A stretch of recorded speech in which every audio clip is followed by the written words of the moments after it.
Hi friends, in this lecture, that is a instrumentation part 4, we are going to discuss the single beam photoelectric colorimeter. In the last 3 lectures, that is the instrumentation part 1, part 2 and part 3, we already discussed the various component of the colorimetry. Then here in this lecture, we are going to discuss the single beam photoelectric colorimeter, that is the actual instrument of the colorimeter and its working. So, here a single beam photoelectric colorimeter. So, what are the basic component of the single beam photoelectric colorimeter? Already we have discussed the various component of the colorimeter. The first one is the source of the light, and here generally the tungsten filament lamp, it can be used as the source.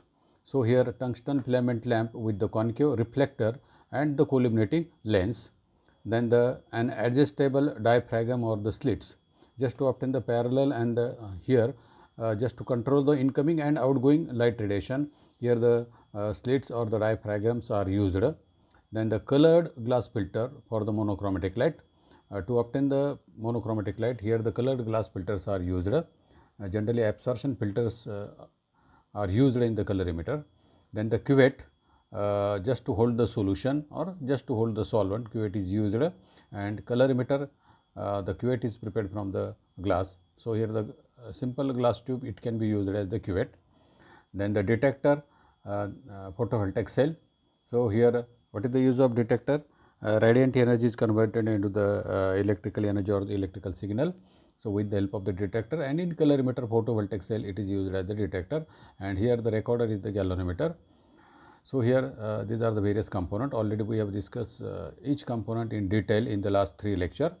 So, here this is a diagram of a single beam photoelectric colorimeter, source of the radiant energy, tungsten filament lamp, optical component or optical parts of the colorimetry, a lens, then slit, and here the filter. So, here the lens, slit and the filter, here the sample holder. It may be the cylindrical cuvette or it may be the rectangular cuvette. So, here rectangular cuvette is used. Then here exit slit, then here this is the detector, and here it is a readout system or the indicator. So, here the light radiation which are coming from the source, they are passed through the lens, and here we get the parallel and the intense beam of the light. This incoming light radiation, they are controlled with the help of the slit. So, this is the entrance slit. This light is a polychromatic, and here when the polychromatic light, when it passes through the filter, here we generally get the monochromatic light. So, this is the monochromatic light. Here this is the sample holder, the sample is present in the sample holder. So, monochromatic light, when it passes through the sample, what happens, some part of the light is absorbed while the remaining part of the light is transmitted. Again here the transmitted light radiation, they are passed through the exit slit. So, what is the function of the exit slit? Just to control the transmitted light radiation. So, here there is a exit slit, then this the radiation which are coming from the exit slit, they falls on the detector, and here the radiant energy is converted into the electrical energy, and here the signals are given to the readout system, and with the help of the readout system directly we can read or directly we can measure the absorbance and the percentage transmittance of the solution or the sample. So, here this is the diagram of the colorimetry or a colorimeter. So, here actually this is the instrument of the colorimeter. So, here there are various knobs. So, this knob is the wavelength control. So, with the help of this knob we can control the wavelength, and colorimeter, it work in the visible region. The wavelength range is 400 to 800 nanometer. So, here this is the wavelength control knob, then this is the wavelength dial, then light control. So, here with the help of this we can adjust the 100% transmittance or the 0 absorbance. So, here the light control, this is the power switch, then here this is the sample holder. So, here the cuvette, just to keep the cuvette. So, here this is the sample holder, then here this is the pilot lamp. When we on the instrument, this pilot lamp will be glow. So, this is the pilot lamp, and this is the scale. With here transmittance and the absorbance. So, the lower scale is used to measure the absorbance, while the upper scale it is used to measure the transmittance. So, here this is the actual instrument of the colorimetry. Friends, nowadays the digital instruments are available in the market. So, here this is the diagram of the digital colorimeter. So, here digital colorimeter. So, here this is the sample or the cuvette holder. So, this is the cuvette. Then here this is the wavelength adjustment, there is a wheel, and with the help of this wheel we can adjust the wavelength whatever we want in between 400 to 800. So, here there are various filters or various glass filters are used as the here they are used as the monochromator. So, with the help of this we can adjust the required wavelength. Then here this is the absorbance, this is the reading. Actually, this is the digital instrument. So, here directly we can read the absorbance here, and here this is the coarse and the fine adjustment. So, here just to set 0. So, with the help of the coarse and fine adjustment, here we can adjust the 0 absorbance with the help of the blank solution or with the help of the reference solution or with the help of the solvent. So, here this is the digital colorimeter. In the market, the various digital colorimeter available of the various companies, this is one of them. Then polychromatic light from the tungsten filament lamp reflects by the concave mirror in the direction of the filter. So, here where is the position of the concave mirror? Here generally this is a light source, and here the behind the light source, here there is a concave mirror. So, concave mirror is used because with the help of the concave mirror the light path length is increased inside the instrument. That is why here the concave mirror is used, and here is the position of the concave mirror. So, polychromatic light from the tungsten filament lamp reflect by the concave mirror in the direction of the filter, and also the light passes through the collimating lens. The collimating lens makes the beam of light parallel. So, here we know that lenses are used in the colorimeter just to obtain the parallel and the beam of the light radiation. So, the light passes further through the slit 1, that is the entrance slit, which control the ingoing or the outgoing light radiation or incoming light radiation.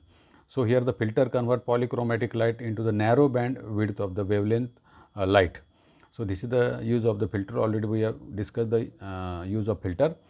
Then here it passes further through the absorbing material or the sample, where the material absorb the part of it depending upon the color density of the solution, and transmit the remaining intensity through the slit toward the detector.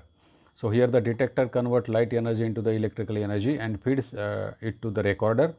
The signal magnitude of the recorder is the measure of the absorbance or the transmittance of the solution. Friends, all of you know that the colorimeter instrument, it work in the visible region, and generally it used to measure the absorbance or the transmittance of the solution, and with the help of the recorder or with the help of the readout system directly we can measure the absorbance or the transmittance of the solution. The experimental procedure for the determination of the absorbance is as follows. So, here if we have to determine the absorbance of the solution, what is the procedure? So, let us consider the procedure. The first part we have to determine the lambda max, and that means the selection of the proper filter for the experiment. So, here our lambda max. So, here the wavelength which gives the maximum absorbance, such a wavelength it is called as the lambda max, and here we have to select the proper filter. So, what is the procedure? The best filter to use in a particular determination is that which gives the maximum absorbance or maximum absorption or the minimum transmission for a given concentration of absorbing substance. So, here the less satisfactory method is to use a filter whose color is as close as possible to the complementary color of the solution.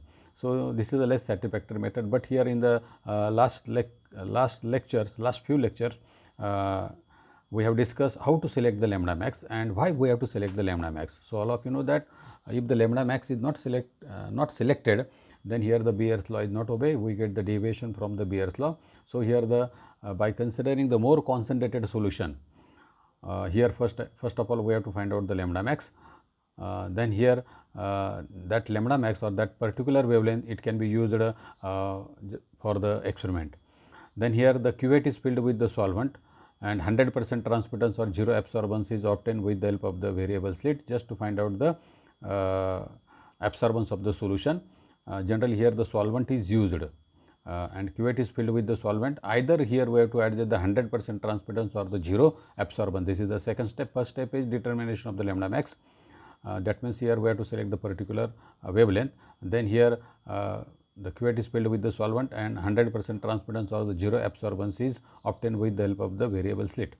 Then here the matched cuvette or the same cuvette is then filled with the solution of which the absorbance to be determined, and here with the help of the readout system, here we can read or we can measure the absorbance of the solution or the transmittance of the solution.